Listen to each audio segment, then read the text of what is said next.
Good morning India.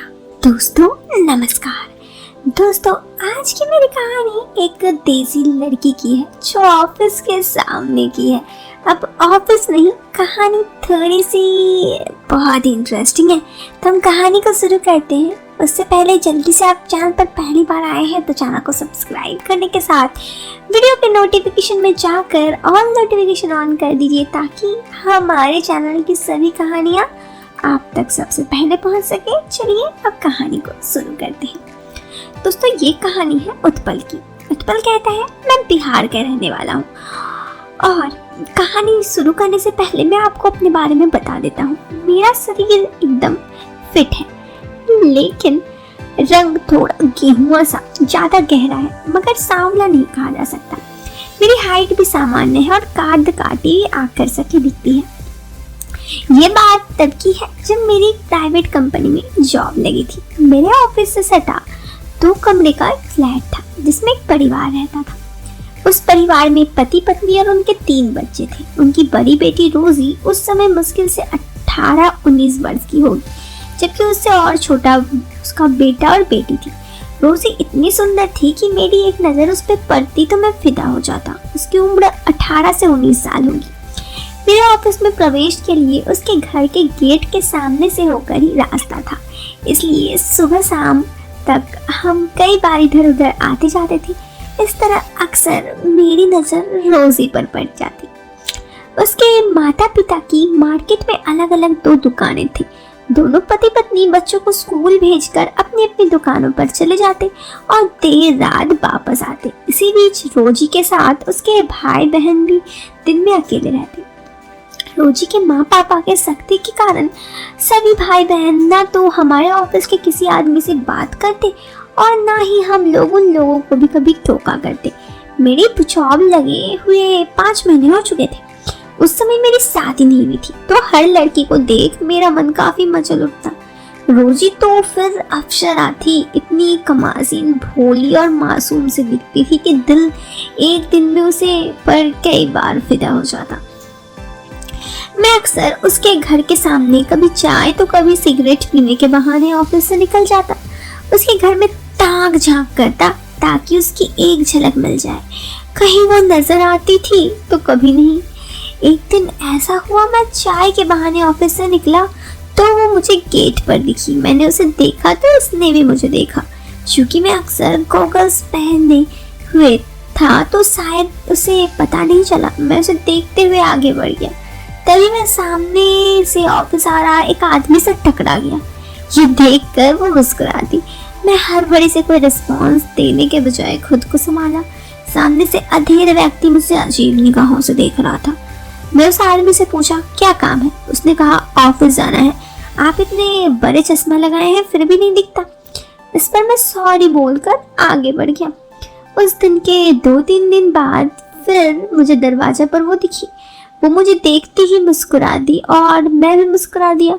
उसने पूछा uncle आप यहाँ नए नए आए हैं। मैंने कहा 5-6 महीने हो गए।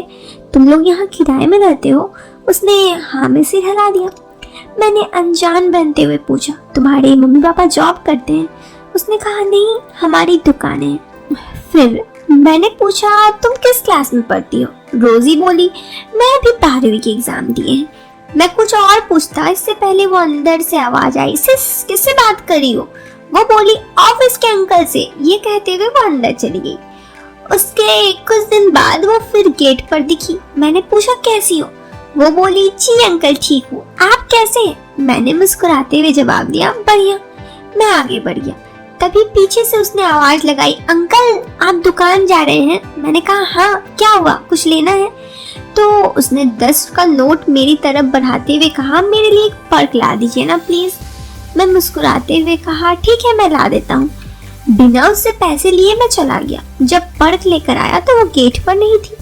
मैंने हल्की आवाजों से उसे पुकारा तो उसकी छोटी बहन बाहर आई। पूछने लगी क्या हुआ अंकल? चॉकलेट। मैंने उसकी तरफ बढ़ाई तो उसने हंसते हुए लेने से मना कर दिया। मैंने उससे कहा तुम्हारी दीदी ने मुझे पैसे दिए थे, ये उसके लिए हैं, उसे ले जाकर दे दो। उसकी छोटी बहन ने बिना कुछ बोले मेरे हाथ से चॉकलेट ली और फिर अंदर चली गई। अगले दिन फिर से रोजी मुझे गेट पर दिखी।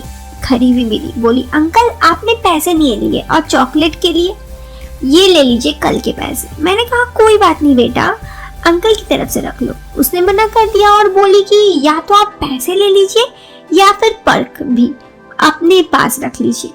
तब मैं असमंजस में पड़ गया। मैंने उसके हाथों से पैसे और चॉकलेट ली और फिर आगे बढ़ गया। कुछ देर बाद मैं बिना सिगरेट का चाय पिए हुए वापस लौटा तो देखा वो गेट पर खड़ी मेरा इंतजार कर रही थी। मैंने उसे चॉकलेट वापस दी, उसने खुशी खुशी ले ली। फिर मैं जल्दी वहां से गया ताकि ऑफिस का कोई आदमी ना देख ले। इस घटना के बाद मेरे मन में उल्टे सीधे विचार आ रहे थे, वो बदल गए। मैंने कभी किसी लड़की से खुलकर बात नहीं की थी।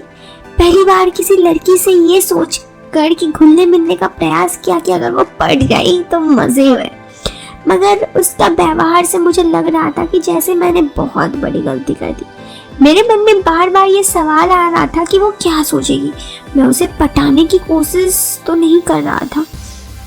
ऐसे ही क्या सवाल बार बार मन में आ रहे थे। ऑफिस में मैं घर लौटा तब भी वो रोजी का ही ख्याल आ रहा था। कई विचार आए। फिर मैंने सोचा क्यों ना कुछ देर उससे बात की जाए, उससे दोस्ती की जाए।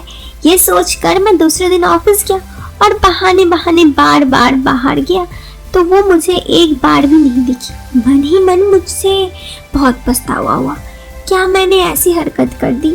अगर उससे पैसे लेकर सामान लाता तो वो मुझे गलत नहीं समझती। खैर ऐसे ही कई दिन निकल गए। मैं रोज उसी तरह ऑफिस के अंदर बाहर घूमता जा रहा था, उसका इंतजार करता रहा। कुछ दिन बाद वो फिर मुझे दिखी। मैंने उसके सामने से गुजरने लगा तो मुझे टोकी, अंकल कहाँ जा रहे हैं? दुकान। मैंने हाँ में गर्दन हिलाई तो उसने 10 की नोट मेरी तरफ बढ़ाई। जब तक वो कुछ बोलती मैंने झट से हाथ से नोट लिया और आगे बढ़ा। तुरंत दुकान से पर्क ले आया और उसे दे दी। वो मुस्कुराने लगी, मगर कुछ न कही। बस उस दिन के बाद हम दोनों की लव स्टोरी शुरू हो गई। उस समय मेरी उम्र करीब 28 वर्ष थी और उसकी 18-19 के करीब थी। उस दिन के बाद मेरी अक्सर उससे छुप छुप कर बातें होने लगी। मुझे ऑफिस वालों से डर लगता तो उसे अपने छोटे भाई बहनों से। ये सिलसिला करीब 2-3 महीनों तक चलता रहा। बस हम दोनों एक दूसरे को देखकर पहले मुस्कुराते और फिर हाल चाल पूछ लेते। कभी कभी घर में खाना पीने की बात भी पूछ लेते। इसी बीच उसके छोटे भाई बहन से मेरी बातचीत होने लगी। मैं अक्सर उन दोनों के लिए पर्क अथवा कोई टॉफी लाता। अब तो वो लोग बिना हिचके मेरे से ले लेते सामान। कभी मेरी हिम्मत नहीं हुई कि मैं कोई आगे बात कर सकूं रोजी से। इसी बीच उसकी 12वीं की परीक्षा के नंबर्स आए जो काफी अच्छे नंबर्स थे। रिजल्ट आने की खुशी में उसके पापा ने सबको मिठाई खिलाई। उस दिन उसके माँ पापा ने भी मेरी बात हुई। मैंने कहा भाई साहब खाली मिठाई से काम नहीं चलने वाला, बिटिया इतने अच्छे मार्क्स लाई है, पार्टी तो बनता ही है। मेरे साथी भी हाँ में हिलाने लगे। सर उसने पापा ने कहा ठीक है, अगले महीने रोजी के बर्थडे है तो आप लोग हमारे साथ ही डिनर कीजिए। रोजी 19 साल की हो रही है। दूसरे साथी क्या प्लानिंग कर रहे थे मुझे तो उसकी जानकारी नहीं थी, मगर मैं रोजी के लिए महंगा गिफ्ट खरीदने के जुगाड़ में लग गया। क्योंकि मेरा वेतन बहुत ही कम था तो कुछ महंगा गिफ्ट खरीदना काफी मुश्किल लग रहा था। मैंने अपने एक दोस्त से 2000 रुपए उधार लिए और अपनी जेब से 2000 लेकर रोजी के लिए एक लॉन्ग डार्क ब्लू कलर की गाउन खरीद कर पैक करवा दिया। मैं बेसब्री से उस समय का इंतजार करने लगा। आखिर वो शाम आ गई। ऑफिस से फ्री होने के बाद हम लोग रोजी के पापा के बुलाने का इंतजार करने लगे। क्योंकि ऑफिस का काम 7:30 बजे समाप्त हो जाता तो हम लोग आपस में गप्पे मार रहे थे। तभी उसके पापा आए और बोले बस आधा घंटा और लगेगा, रोजी अपनी मम्मी के साथ कुछ सामान लाने गई है, उसके आते ही आप लोगों को बुलाते हैं। दोस्तों इंतजार की ये घड़ी कितनी मुश्किल थी उसे शब्दों से बयान नहीं किया जा सकता। खैर वो घड़ी भी आ गई। हम लोग अपने ऑफिस से निकले तो उसके घर में घुसे। 3री मंजिल की छत पर सारी व्यवस्था थी। मैं सबको आगे जाने दिया और अपने मोबाइल निकाल कर उससे कुछ खोजने की एक्टिंग करता हुआ धीरे धीरे आगे बढ़ने लगा। मेरी निगाहें सिर्फ रोजी की तलाश में थी। अचानक वो हुस्न की मल्लिका चांद सा रोशन चेहरा लेते हुए हंसती मुस्कुराती हाथों में पकौड़ी की भरी प्लेट लिए सीढ़ी की तरफ बढ़ती दिखी। मैं लपक से उसके पास पहुंचा और बोला हैप्पी बर्थडे बोलते हुए उसे विश किया। वो मुस्कुराते हुए मेरी ओर देखने लगी और बोली, अरे अंकल आप अभी तक नीचे ही हो, ऊपर चलिए ना, सब लोग ऊपर है। मैंने कहा बस मैं अभी जा रहा हूँ, तुम चलो। अपने डार्क ग्रीन कलर की पंजाबी कुर्ता, येलो रंग की चूड़ीदार पजामा और येलो रंग की दुपट्टा पहन रखा था। तेज दुधिया लाइट में उसका चांद सा मुखड़ा जैसे लाइट मार रहा था। वो मेरे आगे आगे सीढ़ियाँ चढ़ने लगी। मैं उसे पीछे से खा जाने वाली नजरों से देखता हुआ सीढ़ियाँ चढ़ रहा था। अचानक वो रुकी और मुझे बोली, मैं कुछ कहता इससे पहले वो बोली, अंकल आप आगे चलिए ना। मैं हड़बड़ा गया, अच्छा बोलकर उसे सटकर आगे बढ़ गया। उसे सटने से मुझे 440 वोल्ट का करंट लगा। मन गदगद हो गया। मैं तेज तेज सीढ़ियाँ चढ़ता हुआ छत पर पहुंचा। सभी लोग टेबल पर बैठे गपशप करने में बिजी थे। मैंने देखा रोजी प्लेट लेकर हमारी तरफ ही बढ़ रही थी। वो आई और हमारे सामने वाले टेबल पर प्लेट रखे हुए सभी से पकोड़ा खाने के लिए बोलने लगी। मैं सोच रहा था कि जब मेरा बदन उससे सटा था तो उसे भी अच्छा तो जरूर लगा होगा। वो मेरी तरफ देखकर फिर मुस्कुराई और आगे बढ़ गई। कुछ देर बाद केक भी कट गया। सभी लोग खाना खाकर अपना गिफ्ट रोजी को सौंपने लगे। सबसे अंत में मैं उठा और अपना पैकेट मैंने रोजी की तरफ बढ़ाया। उसने मुस्कुराते हुए मेरे हाथ से पैकेट ले लिया और उसे अपनी गोद में रख लिया। अब रोजी अक्सर मुझसे बातें करने लगी, अपने आगे के भविष्य और पढ़ाई के बारे में भी चर्चा करती। कभी कभी मेरा फ़ोन ले लेती क्योंकि उसके पास फ़ोन नहीं था, वो उसे गेम खेलती। मैं अपने फ़ोन से कठिन सा पासवर्ड लगाया हुआ था। जब फ़ोन उसको देता तो अनलॉक कर देता। इसी बीच एक बार वो मेरे मोबाइल में गेम खेल रही थी। तभी मुझे रिंग होने की आवाज़ सुनाई दी। आवाज़ सुनकर मैं बाहर गया। मैं रोजी को आवाज़ लगाया, मेरे फ़ोन अभी भी बज रहा था। फिर फ़ोन कट गया मगर रोजी बाहर नहीं आई। मुझे शक हुआ कि कहीं वो मेरे फ़ोन के बाकी चीज़ें तो नहीं देख रही है। मैंने अपने फ़ोन में बहुत सारे वैसे वीडियोस रखे थे। मुझे डर लगा कहीं रोजी उस फोल्डर तक ना पहुंच जाए और सारे वीडियोस ना देख ले। इसी डर से मैंने उसे दोबारा आवाज़ लगाई। 2 मिनट बाद वो चेहरा झुकाए बाहर आई। उसके चेहरे पर ऐसा भाव था जैसे वो कुछ चोरी करके आई हो। अब मेरी शक और गहरा हो गया।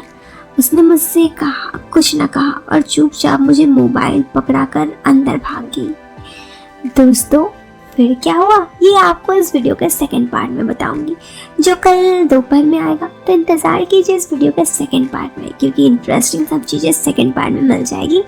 तो इस वीडियो से अलविदा लेती हूँ, मिलती हूँ नेक्स्ट वीडियो में। वीडियो पसंद आए तो लाइक करने के साथ चैनल को सब्सक्राइब करें। हम मिलते हैं आपसे फिर एक नए वीडियो में। तब तक के लिए बाय बाय, टेक केयर।